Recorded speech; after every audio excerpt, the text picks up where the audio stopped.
ficava declarando, eis que Deus vai abrir várias portas na minha vida. Ei, deixa eu te falar uma coisa.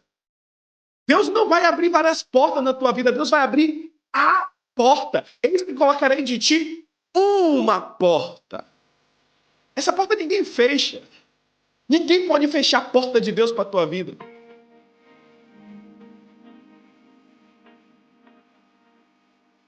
Sendo que a palavra do Senhor em Apocalipse 3:8 diz: conheço as tuas obras, eis que tenho colocado diante de ti uma porta que ninguém consegue fechar. Tens pouca força, mas obedecestes a minha palavra e não negaste o meu nome. Aleluia! Que palavra! Gente, a palavra de Deus é tremenda. A palavra de Deus, ela penetra. A palavra de Deus, ela entra, ela rasga. A palavra de Deus, você não consegue se conter depois que você ouve a palavra do Senhor. A palavra de Deus, ela é luz. A palavra de Deus me revigora. Olha o que Deus diz em Apocalipse 3:8. E eu ficava declarando, eis que Deus vai abrir várias portas na minha vida. Ei, deixa eu te falar uma coisa. Deus não vai abrir várias portas na tua vida. Deus vai abrir a porta. Eis que colocarei de ti uma porta. Essa porta ninguém fecha. Ninguém pode fechar a porta de Deus para a tua vida. Ninguém pode fechar a porta de Deus para a minha vida. E eu tenho que ter convicção no Deus que eu sirvo. Porque ontem a gente falou sobre convicção. E isso é ter convicção. Eu tenho convicção que Deus está colocando uma porta na minha frente. Então, essas milhares de portas que estão me oferecendo, como não aceitar essas portas? Tendo convicção no Deus. Gente, eu não sei vocês, turma. Eu não sei vocês, meus irmãos, mas Deus tem me proporcionado algumas coisas que é de Deus. É tremendo. Então, por isso que eu falo, muito cuidado com aquilo que tu pede a Deus, tá bom? Muito cuidado com aquilo que você pede a Deus, porque Deus vai te testar. Deus vai colocar diante de ti algumas situações para te testar. Então a gente diz, Deus está abrindo várias portas. Não, Deus abre uma porta. Deus abre uma porta. Colocarei diante de ti uma porta. Quando eu aprendi isso, e olha o que Deus diz, ó, tens pouca força.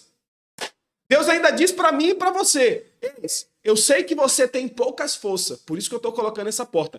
Mas mesmo com pouca força, mas obedeceste a minha palavra e não negaste o meu nome. Aí Deus pega e define aqui dois princípios. Gente, vocês estão entendendo o poder dessa palavra do Senhor? Porque a palavra do Senhor, somente em falar ela e manifestar ela, você não precisa mais dizer nada se você entende. Se você entende a palavra de Deus, não se precisa mais falar nada. Nada. Deus coloca aqui, pessoal, 3 chaves diante de nós. Primeiro, Deus nos dá uma promessa. Ei, Deus está te fazendo uma promessa.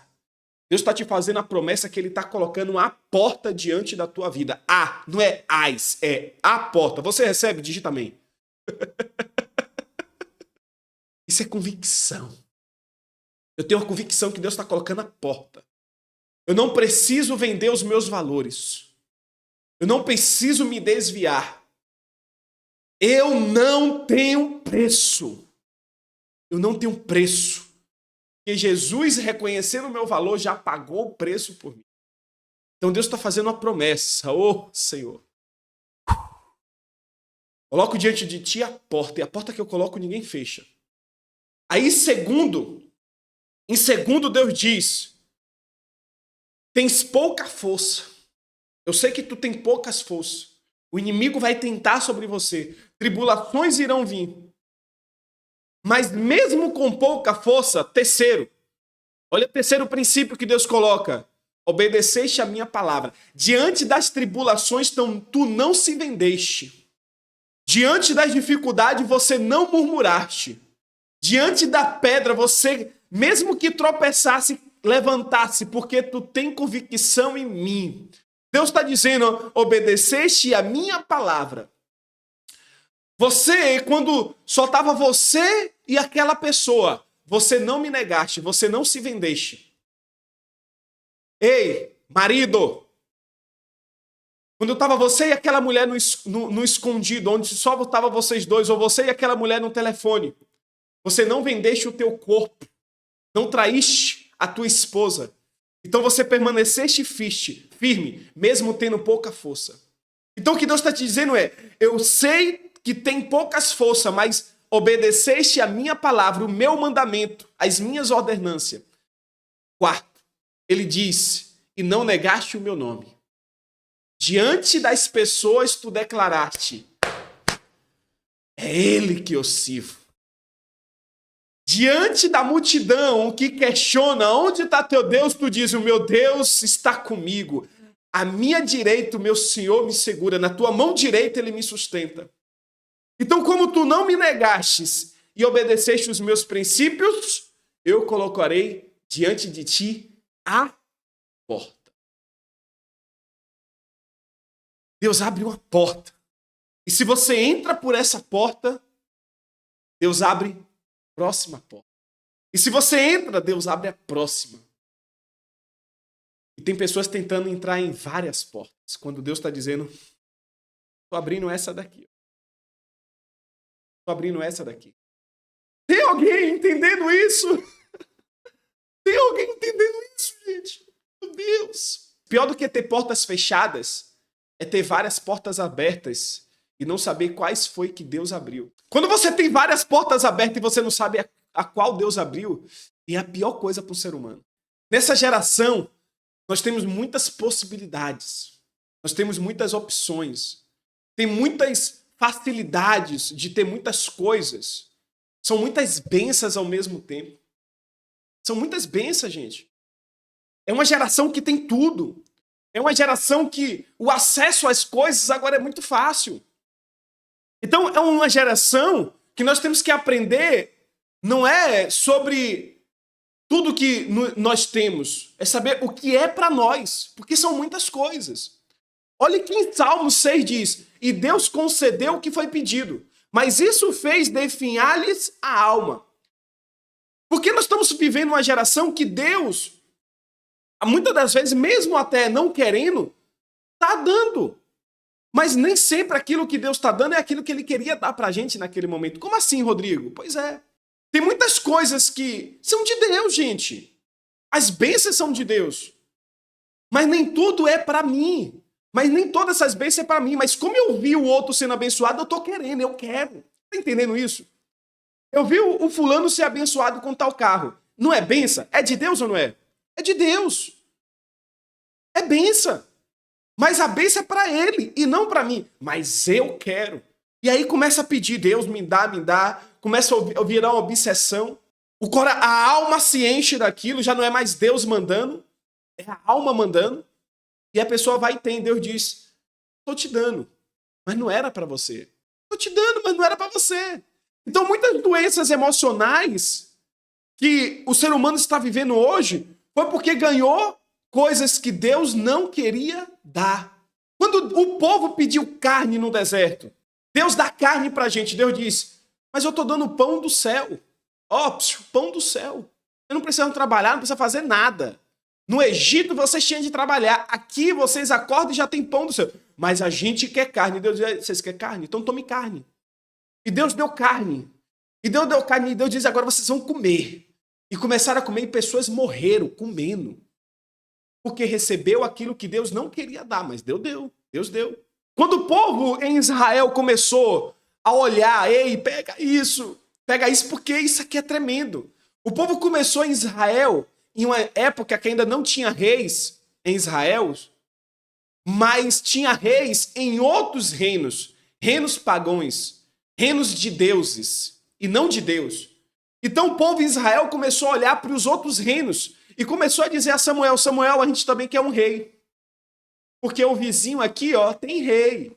O país dali, ó, tem rei. O outro povo ali tem rei. A gente também quer um rei. E Samuel vai falar com Deus. E Deus chega para Samuel e diz, ó Samuel, diga para o povo que ter um rei não é bom. Porque um rei vai escravizar eles de alguma forma. Um rei vai pegar os filhos para mandar para o exército. O rei vai tirar uma parte gorda de tudo que eles têm. Um rei vai pegar suas filhas virgens para servir no reino, para servir o seu exército, para servir os seus governantes, para servir os seus superiores. Um rei vai mandar no povo. Diga para o povo que ter um rei não é bom. Samuel vem e diz para o povo. Samuel implora para o povo não querer um rei. Sabe o que é que o povo diz? A gente quer um rei. Aí Deus pega e faz o quê? Então toma. Toma Saul. Deus não queria dar, mas Deus deu. Por que Deus deu? Porque o povo pediu. Mas não era para o povo. Alguém está pegando isso? Então tem coisas que Deus não quer dar, que Deus acaba dando, mas não é para você. Então por isso que a gente vive muita crise emocional. Por isso que tem muita gente vivendo crises onde era para estar vivendo transbordo. Se tem uma coisa terrível na vida do homem, é quando ele começa a ter sucesso, quando ele começa a expandir em algo que Deus não aprova. Ou coisa terrível na vida do homem, quando ele começa a expandir em coisa que Deus não aprova. Nós não temos que orar para Deus nos abençoar. Nós temos que orar para Deus nos manter nos planos dele, no caminho dele, porque o caminho é o plano que leva para o propósito. Então nós temos que entender que a oração não tem que ser Deus me abençoa. Porque talvez você está pedindo para Deus abençoar quem Deus quer que morra. Talvez você está pedindo para Deus abençoar o que Ele quer que diminua. Então nós não temos que pedir para Deus nos abençoar, nós temos que pedir para Deus nos manter no plano dele, no caminho dele, porque as distrações são muitas. Quando entramos por uma porta que Deus não aprova, a gente coloca a nossa família, o propósito em perigo. Então, a porta que Deus abre uma, mas são várias portas que tem. Nós temos que ter muito cuidado com a porta que nós entramos. Nós temos que ter muito cuidado com aquilo que nos alimentamos, porque o que vai influenciar a porta que a gente entra é aquilo que a gente se alimenta. E é por isso que eu falo muito, e eu vejo isso, que falar que agora eu estou diante de Deus e que eu vou servir a Ele sem mudar os hábitos, não vai mudar muita coisa. Não vai mudar. Porque o que vai fazer você começar a enxergar a porta que Deus quer para a tua vida é a tua mudança de hábito. É aquilo que você se alimenta. Isso é muito sério. Então, se você não está se alimentando de Cristo, se você não está se alimentando da palavra, se você não está se alimentando o tempo constante, não é de vez em quando, mas é constante daquilo que Deus quer para a tua vida, dificilmente você vai entrar pela porta certa. Então, nós temos que ter muito cuidado com o quê? Com o que nos alimentamos. É com isso. Rodrigo, você está falando de alimento de comida? Não, estou falando de alimento de fé, de palavra, de direção. O que é que você ouve? Você ouve a música do desce até o chão? Ou você ouve uma unção que te eleva a Deus? O que é que você assiste? Gente, se tem uma ferramenta que o inimigo tem usado, são a televisão. São as redes sociais. O que é que você assiste? A fofoca que não sei quem caiu e traiu? Ou uma palavra de Deus? Rodrigo, mas agora eu estou aqui. Mas e depois?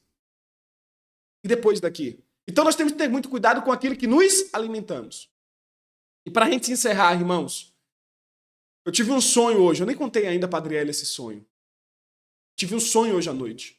Então a palavra que eu estou trazendo para vocês é uma palavra que Deus colocou no meu coração porque Ele está me colocando na prática com isso. E o sonho que eu tive, eu não tenho dúvida que foi uma direção espiritual.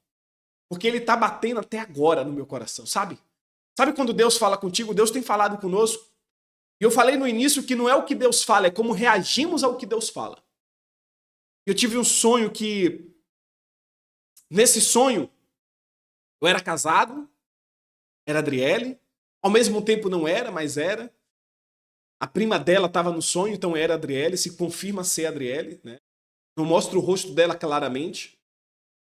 E nesse sonho eu estou vindo, descendo uma ladeira pequena, encontro um amigo, não vou mencionar nomes, e esse amigo também está vindo. E nesse sonho que esse amigo está vindo, ele diz, vamos ali. E eu vou com ele. E é engraçado que esse amigo, no final do sonho, ele não é um amigo comum, ele é um anjo. Ele tem nome, eu sei quem é, ele é um amigo real, mas a mensagem que o Espírito Santo me deixa foi que ele me conduziu nesse vamos ali como um anjo. Ele me conduziu para um lugar. E ontem a gente falou sobre a diferença do realista para o sonhador. É que o realista sabe para onde vai. E o sonhador já esteve lá sem nem ter pisado. E esse sonho foi como uma revelação do que poderia acontecer se eu escolhesse a porta errada. E esse amigo me leva, a gente está de bicicleta, como se fosse de bicicleta, e a gente vai para um lugar. A gente vai para um lugar que em Valença se chama Orla. Então a gente está na beira do rio, na beira da Orla, tem barcos. E quando eu chego nesse lugar, eu encontro a Adriele. Eu encontro a Adriele com a família dela. E quando eu encontro a Adriele, é como se eu tivesse uns 4 meses sem ver ela. E nesse momento que eu encontro a Adriele, e não mostro o rosto dela, mas é ela, nós estamos separados. Nós não estamos mais juntos, nós estamos separados. Porque não é o que Deus fala, é como nós reagimos ao que Deus fala. Eu começo a falar com ela, e esse amigo que me trouxe, ele faz essa ligação. Ele me pega em um caminho e me leva até esse lugar. Eu não sabia que eles estavam ali. Eu estava vindo com ele por vir, porque ele me chamou, mas eu não sabia que eles estavam, que a Adriele estava ali. E tá a Adriele e a família, algumas pessoas, a prima. E eu chamo ela e a gente conversa. Eu não sei o que foi que causou a separação, mas eu sei que partiu de mim. Eu sei que partiu de alguma porta errada que eu escolhi. No sonho isso fica claro para mim. E eu chamo ela e falo: por que tu não falaste mais comigo? E ela diz: mas você que sumiu também. Eu não falei, mas você sumiu. E a cena mais chocante nesse sonho é que a Bela e a Brenda existem no sonho. E aí foi aí que o meu coração rasgou, irmão. Eu tô aqui clamando para você, cuidado com a porta que você entra. A Bela, ela tá com a tia, e quando ela me vê, a Bela olha para mim e diz: oi, pai. A Bela simplesmente olha para mim e diz: oi, pai. Quando a Bela fala comigo, é como se fosse uma criança falando com uma pessoa desconhecida. Ou seja, ela não reconhecia o pai que alegrava o coração dela. Ela só estava vendo uma pessoa. E por respeito ela falou: oi. Na hora que aquela cena passou no meu coração rasgou, eu dormindo. A Brenda nem no meu colo vinha. Ficava no colo da própria mãe. Eu pegava a Bela e eu beijava ela, e ela fria, como se não tivesse reconhecendo o calor do... Nesse momento, o Espírito Santo me acordou. E ele me levou à reflexão do sonho. Essas são as consequências se você pegar as portas erradas. Sabe o que é engraçado? Esse sonho veio após eu ter recebido grandes propostas. No mesmo dia e na mesma semana eu recebi grandes propostas. Quando foi de ontem para hoje, eu recebo esse sonho de...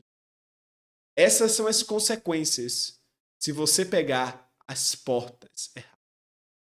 Você vai estar colocando em perigo a tua família e o teu propósito. Você vai estar ameaçando o teu... Porque não importa a unção que você está agora. Você pegar a porta errada, você vai estar sentando em mesas que não é a mesa de Deus. Deus abre a porta para a tua vida. Então, se a gente tem que levantar um clamor, nós temos que levantar um clamor para pedir para Deus tirar tudo, mas é pedir com convicção. Mesmo que a nossa alma diga que não, mas temos que pedir. Deus tira tudo que pode me afastar da tua porta. Até que a nossa alma está gritando: mas não faça isso não. A nossa alma está lá dizendo: misericórdia, não faça isso, homem, tu sabe o que isso significa. Aquela benção talvez não vai vir, porque tu está pedindo para Deus tirar as coisas. E aquela benção, se viesse, seria muito bom financeiramente. Se aquela benção não é de Deus, você pode estar entrando pela porta errada. Então é difícil fazer esse pedido. Você tem que ter uma convicção muito grande que a porta de Deus vai ser muito maior do que qualquer outra bênção. Entendendo aqui? Isso aqui, gente? Você está entendendo isso? Você tem que ter uma convicção muito grande disso. Você tem que ter uma convicção muito grande em Deus. Porque você diz: Deus, tira de mim tudo que não for do Senhor. Tem bênçãos que estão até para vir já. Mas não é para você. Deus está dando, mas talvez não é para você. É porque você tem pedido muito. A tua alma tem clamado. Então você tem que ter uma convicção muito grande que a porta de Deus é melhor. E rejeitar as outras portas. Estou com meu coração queimando até agora, gente. Depois desse sonho. Talvez tem pessoas aqui que também têm uma revelação de Deus. Eu creio que Deus tem falado com muita gente. E tem pessoas aqui que têm revelação do Senhor. E como eu disse, não é o que Deus fala, é como nós reagimos. E os próximos dias da tua vida e da minha vida serão dias decisivos. Ei, deixa eu liberar uma profecia. Eu não preciso aumentar nada, porque quem fala é o Espírito. Eu só abro a boca. Eu creio e se você crê, Deus realiza. Porque a minha missão e a minha tarefa é crer. Se você também crê, Deus vai fazer acontecer. Então deixa eu falar uma coisa aqui para você. Deus está colocando diante de nós decisões muito importantes daqui para frente. Os seus próximos dias vai ser decisivo. Então clama a Deus. Rodrigo, você tem medo? Muito medo. Mas eu creio no meu Deus. E mesmo com pouca força, para encerrar, mesmo com pouca força, eu levanto um clamor sobrenatural que Ele irá me dar força para crer nele. Porque para crer no Senhor, a gente tem que ter muita força. Quem é crente sabe do que eu estou falando. Fácil. Uma coisa é falar, outra coisa é viver. Eu estou pedindo a Deus para Ele me dar um evangelho de vivência, de experiência verdadeira, um evangelho forte. Amém, meus irmãos? Essa palavra que Deus tem para a tua vida hoje. Palavra que está queimando no